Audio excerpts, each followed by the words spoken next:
یہ کل 5 دن ہیں، ان 5 دنوں میں روزہ رکھنا حرام ہے، ناجائز ہے۔ اس کے بعد کچھ دن ایسے ہیں جن دنوں میں روزہ رکھنا مکروہ ہے، ناپسندیدہ ہے، یعنی مکروہ روزے۔ سب سے پہلی چیز اللہ کے رسول صلی اللہ علیہ وسلم سے جو بات ثابت ہے وہ یہ ہے کہ کوئی عورت اپنے شوہر کی اجازت کے بغیر نفلی روزہ نہ رکھے،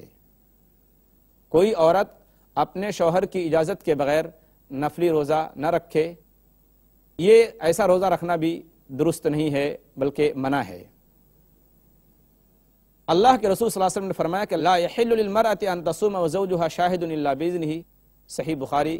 کتاب الصوم حدیث نمبر 1956۔ اس حدیث کا ترجمہ یہ ہے کہ کسی عورت کے لیے جائز نہیں ہے کہ وہ شوہر کی موجودگی میں اس کی اجازت کے بغیر کوئی نفلی روزہ رکھے۔ اس حدیث میں ایک عام سوال پیدا ہوتا ہے، وہ یہ ہے کہ حدیث سے یہ بات تو واضح ہو گئی کہ عورت اپنے شوہر کی اجازت کے بغیر نفلی روزہ نہیں رکھ سکتی، تو کیا مردوں کے لیے بھی یہ حکم ہے کہ مرد بھی اپنی عورت سے، اپنی بیوی سے اجازت کے بغیر کوئی نفلی روزہ نہ رکھے؟ تو اصل میں بات یہ ہے کہ عورت کو ذمہ دار بنایا گیا ہے کہ وہ نفلی چیزوں میں اپنے شوہر سے اجازت لے، کیونکہ مرد کا حق عورتوں کے مقابلے میں اللہ تبارک و تعالیٰ نے اور اللہ کے رسول صلی اللہ علیہ وسلم نے اپنے فرامین کے ذریعے اس طریقے سے واضح کیا ہے۔ اللہ کے رسول صلی اللہ علیہ وسلم نے فرمایا کہ اگر میں کسی کو حکم دیتا، ترمذی کی روایت ہے کہ اگر میں کسی کو حکم دیتا کہ وہ اللہ کے علاوہ کسی کے لیے سجدہ کرے تو میں عورتوں کو حکم دیتا کہ وہ اپنے شوہر کو سجدہ کرے۔ اس کے علاوہ ایک اور حدیث ہے جس سے ہم کو صاف صاف یہ حکم ملتا ہے کہ عورت ہی کے لیے ضروری ہے کہ وہ شوہر سے اجازت لے۔ صفوان ابن معطل کی بیوی نے حضور اکرم صلی اللہ علیہ وسلم سے شکایت کی کہ اللہ کے رسول صلی اللہ علیہ وسلم، جب میں نماز پڑھتی ہوں تو میرا شوہر مجھے مارتا ہے، اور جب میں روزے رکھتی ہوں تو میرا شوہر میرا روزہ توڑوا دیتا ہے، اور میرا شوہر سورج نکلنے کے بعد ہی نماز پڑھتا ہے فجر کی۔ صفوان ابن معطل آپ صلی اللہ علیہ وسلم کے پاس بیٹھے ہوئے تھے تو آپ صلی اللہ علیہ وسلم نے کہا، اے صفوان، تمہاری بیوی دیکھو تمہارے بارے میں کیا کہتی ہے۔ تو انہوں نے کہا، اے اللہ کے رسول صلی اللہ علیہ وسلم، جہاں تک میری بیوی کا یہ کہنا کہ جب وہ نماز پڑھتی ہے تو میں اس کو مارتا ہوں، یہ دو صورتیں نماز میں پڑھتی ہیں، جبکہ اگر یہ ایک صورت پڑھ لے تو وہ کافی ہے۔ جہاں تک اس کا یہ کہنا کہ جب یہ روزہ رکھتی ہے تو میں اس کا روزہ توڑوا دیتا ہوں، تو میری بیوی ایسی ہے کہ یہ روزے پر روزے رکھتے چلی جاتی ہے اور میرا خیال نہیں کرتی، میں ایک جوان آدمی ہوں، میرے اندر برداشت کی صلاحیت اور طاقت نہیں ہے۔ جہاں تک اس کا یہ کہنا کہ میں فجر کی نماز دیر سے پڑھتا ہوں، سورج نکلنے کے بعد پڑھتا ہوں، قضا کرتا ہوں، تو اے اللہ کے رسول صلی اللہ علیہ وسلم، ہم ایسے گھر والے لوگ ہیں، ہم ایسے لوگ ہیں جن کی آنکھ صبح کے وقت نہیں کھلتی۔ پھر آپ صلی اللہ علیہ وسلم نے فرمایا کہ دیکھو، جب تمہاری آنکھ کھلے، جب تم بیدار ہو جاؤ تو فجر کی نماز پڑھ لو۔ سنن ابی داؤد حدیث نمبر 2459۔ اسی حدیث کے اندر اللہ کے رسول صلی اللہ علیہ وسلم نے اس صحابی سے فرمایا اور اس عورت سے فرمایا کہ دیکھو، کسی عورت کے لیے جائز نہیں ہے کہ اگر اس کا شوہر موجود ہو تو اس کی اجازت کے بغیر کوئی نفلی روزہ رکھے۔ تو اس حدیث سے یہ بات واضح ہو گئی کہ عورت کے لیے ضروری ہے کہ وہ شوہر سے نفلی روزے کے سلسلے میں یا نفلی عبادت کے سلسلے میں اجازت لے۔ اللہ کے رسول صلی اللہ علیہ وسلم نے صوم وصال سے بھی منع فرمایا ہے، یعنی مسلسل روزے رکھنا، یعنی روزہ رکھنے کے بعد افطاری کے وقت افطار کیے بغیر دوسرا روزہ شروع کر دینا، اس سے بھی اللہ کے رسول صلی اللہ علیہ وسلم نے منع فرمایا ہے۔ حدیث آتی ہے، صحیح مسلم کی روایت ہے کہ اللہ کے رسول صلی اللہ علیہ وسلم نے صوم وصال سے منع فرمایا،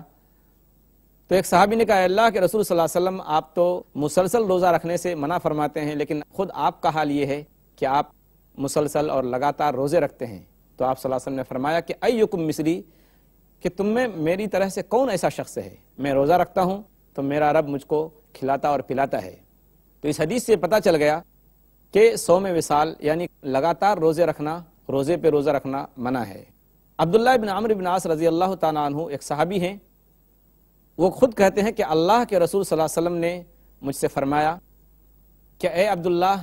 کیا تمہارے بارے میں مجھ تک یہ خبر نہیں پہنچی، تم دن میں روزہ رکھتے ہو اور رات کو نمازیں پڑھتے ہو؟ وہ صحابی کہتے ہیں، میں نے کہا اللہ کے رسول صلی اللہ علیہ وسلم کیوں نہیں، یہی بات ہے جیسی آپ کو معلوم ہوئی ہے۔ آپ صلی اللہ علیہ وسلم نے فرمایا کہ نہیں، ایسا مت کرو، دیکھو روزہ بھی رکھو اور افطار بھی کرو، یعنی روزہ نہ بھی رکھو، اور دیکھو رات کو نماز بھی پڑھو اور آرام بھی کرو، اس لیے کہ تمہارے جسم کا تم پر حق ہے، تمہاری بیوی کا تم پر حق ہے، تمہارے مہمان کا تم پر حق ہے، تمہاری آنکھ کا تم پر حق ہے۔ تو اللہ کے رسول صلی اللہ علیہ وسلم نے لگاتار روزے رکھنے سے منع فرمایا۔ ایک دوسری حدیث میں اللہ کے رسول صلی اللہ علیہ وسلم نے فرمایا کہ بہترین روزہ وہ ہے کہ آدمی ایک دن روزہ رکھے اور دوسرے دن افطار کرے۔ اسی روزے کو داؤد علیہ السلام کا روزہ کہا جاتا ہے کہ ایک دن آدمی روزہ رکھے اور دوسرے دن افطار کرے، روزہ نہ رکھے۔ اس روزے کو صوم داؤدی کہا جاتا ہے، یعنی داؤد علیہ السلام کا روزہ۔ ایک صحابی کے بارے میں آتا ہے کہ اللہ کے رسول صلی اللہ علیہ وسلم نے، بخاری کی روایت ہے، انہوں نے کہا کہ اے اللہ کے رسول صلی اللہ علیہ وسلم میں روزہ رکھنا چاہتا ہوں، تو آپ صلی اللہ علیہ وسلم نے فرمایا کہ دیکھو تم ہر مہینے کے 3 روزے رکھو۔ تو انہوں نے کہا اے اللہ کے رسول صلی اللہ علیہ وسلم مجھے اس سے زیادہ کی طاقت ہے۔ تو آپ صلی اللہ علیہ وسلم برابر روزے کو گھٹاتے رہے، یہاں تک کہ آپ نے فرمایا اگر تمہارے اندر طاقت ہی ہو تو تم ایک دن روزہ رکھو اور دوسرے دن روزہ مت رکھو، یہ بہتر طریقہ ہے، اور یہی میرے بھائی داؤد علیہ السلام کا روزہ تھا۔ تو افضل روزہ یہ ہے اگر آدمی کو روزہ رکھنا ہی ہو تو ایک دن روزہ رکھے اور دوسرے دن روزہ نہ رکھے۔ اس کے علاوہ نفلی روزوں میں 10 محرم کا روزہ ہے، صحیح حدیث میں موجود ہے، مسلم کی روایت ہے، حدیث نمبر 2666۔ اس حدیث کا مطلب یہ ہے کہ حضور اکرم صلی اللہ علیہ وسلم نے 10 محرم کا روزہ رکھنا شروع کیا، اور آپ صلی اللہ علیہ وسلم نے صحابہ کرام کو بھی 10 محرم کا روزہ رکھنے کا حکم دیا۔ تو صحابہ کرام نے آپ سے کہا اے اللہ کے رسول صلی اللہ علیہ وسلم یہ 10 محرم کا روزہ تو ایسا روزہ ہے یا ایسا دن ہے جس دن کی یہودی لوگ بہت عزت کرتے ہیں، تعظیم کرتے ہیں۔ تو آپ صلی اللہ علیہ وسلم نے فرمایا کہ انشاءاللہ اگلے سال سے ہم 9 اور 10 کا روزہ رکھیں گے، یعنی 9 تاریخ کو بھی روزہ رکھیں گے محرم کی اور 10 تاریخ کو بھی۔ راوی کہتے ہیں کہ اگلا سال آیا بھی نہیں، اس سے پہلے ہی حضور اکرم صلی اللہ علیہ وسلم انتقال فرما گئے، آپ کا وصال ہو گیا۔ اس حدیث سے پتہ چلتا ہے کہ محرم کے روزے میں سنت طریقہ یہ ہے کہ آدمی 9 اور 10 تاریخ کو روزہ رکھے، دو دنوں میں روزہ رکھے، تو اس طریقے سے یہودیوں کی مخالفت ہو جائے گی۔ روایتوں میں آتا ہے، اسی مسلم شریف کی روایت ہے، جب حضور صلی اللہ علیہ وسلم مدینہ تشریف لائے تو حضور صلی اللہ علیہ وسلم نے دیکھا کہ مدینے کے یہودی 10 محرم کا روزہ رکھتے ہیں، تو آپ صلی اللہ علیہ وسلم نے وجہ پوچھی کہ 10 محرم کو روزہ رکھنے کی وجہ کیا ہے؟ تو یہودیوں نے جواب دیا کہ یہ وہ دن ہے جس دن اللہ تبارک و تعالیٰ نے موسیٰ علیہ السلام کو فرعون سے نجات دی، تو ہم اس کے شکرانے کے طور پر اس دن کا روزہ رکھتے ہیں۔ تو آپ صلی اللہ علیہ وسلم نے فرمایا کہ ہم تو موسیٰ علیہ السلام سے زیادہ قریبی ہیں، ہم زیادہ حقدار ہیں کہ اس کا شکریہ منائیں۔ تو پھر آپ صلی اللہ علیہ وسلم نے 10 محرم کا روزہ رکھنے کا حکم دیا، لیکن جب رمضان کے روزے فرض ہو گئے تو آپ صلی اللہ علیہ وسلم نے فرمایا کہ اب جو چاہے 10 محرم کا روزہ رکھے اور جو چاہے نہ رکھے، یعنی آپ صلی اللہ علیہ وسلم کی طرف سے اجازت مل گئی۔ اس سے پتہ چلا کہ 10 محرم کا روزہ رکھنا نفلی روزہ ہے۔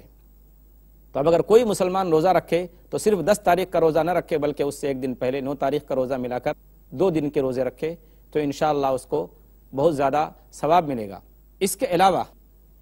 مکروہ روزوں میں اللہ کے رسول صلی اللہ علیہ وسلم نے فرمایا ہے کہ دیکھو سبت کے دن یعنی سنیچر کے دن کا روزہ رکھنا مکروہ ہے۔ حضرت بصر ایک صحابی ہیں، وہ اپنی بہن سما رضی اللہ تعالیٰ عنہ سے روایت کرتے ہیں کہ اللہ کے رسول صلی اللہ علیہ وسلم نے فرمایا کہ لا تصوموا یوم السبت الا فیما افترض علیکم۔ ابن خزیمہ کی روایت ہے کہ دیکھو تم لوگ صرف سنیچر کے دن کا روزہ مت رکھو، اس لیے کہ یہ دن یہودیوں کے نزدیک عبادت کا دن ہے اور عظمت اور تعظیم کا دن ہے۔ تو اللہ کے رسول صلی اللہ علیہ وسلم نے فرمایا کہ اگر فرض روزہ آ جاتا ہو، مثال کے طور پر ایک آدمی فرض روزہ رکھ رہا ہے اور سنیچر کا دن آ گیا تو کوئی حرج نہیں، یا وہ ایام 20 کے 3 روزے رکھ رہا ہے 13، 14 اور 15، اور اس میں سنیچر کا بھی دن آ جائے تو کوئی حرج نہیں، لیکن خاص کر صرف سنیچر کے دن کا روزہ رکھنا منع ہے۔ اللہ کے رسول صلی اللہ علیہ وسلم نے اس حدیث میں یہاں تک فرمایا کہ اگر تم میں سے کسی نے سنیچر کے دن کا روزہ رکھ لیا تو وہ روزہ توڑ دے، وہ چاہے اس کو انگور کی کوئی شاخ مل جائے یا درخت کی کوئی چھال مل جائے تو وہ کھا کر روزہ توڑ دے۔ یعنی اتنی سختی کے ساتھ آپ صلی اللہ علیہ وسلم نے سنیچر کے دن کے روزے رکھنے کو منع فرمایا ہے۔ اس کے علاوہ بعض حدیثوں میں آتا ہے، بخاری کی روایت ہے کہ آدمی خاص کر جمعہ کے دن کا روزہ بھی نہ رکھے، یعنی خاص کر جمعہ کے دن کو خاص کر لینا روزے کے لیے، یہ بھی مکروہ ہے۔ ہاں اگر کوئی شخص مہینے کے 3 روزے رکھتا ہے، 13، 14 اور 15، اور پھر اس میں جمعہ کا دن آ گیا تو کوئی حرج نہیں. تو جمعہ کے دن کا روزہ رکھنا خاص کر یہ بھی مکروہ ہے. صحیح بخاری کی روایت ہے کہ آپ صلی اللہ علیہ وسلم نے فرمایا کہ جمعہ کے دن روزہ مت رکھو. ہاں اگر روزہ رکھنا ہے تو ایک دن پہلے یا ایک دن بعد، یعنی جمعرات اور جمعہ یا جمعہ اور سنیچر کا روزہ ملا کر رکھو. ہم اللہ تبارک و تعالیٰ سے دعا کرتے ہیں کہ اللہ تبارک و تعالیٰ ہمیں سچی سمجھ نصیب فرمائے، اور اللہ تبارک و تعالیٰ قرآن و حدیث کے مطابق زندگی گزارنے کی ہمیں توفیق عطا فرمائے. آمین. وآخر دعوانا ان الحمد للہ رب العالمین. والسلام علیکم ورحمۃ اللہ وبرکاتہ.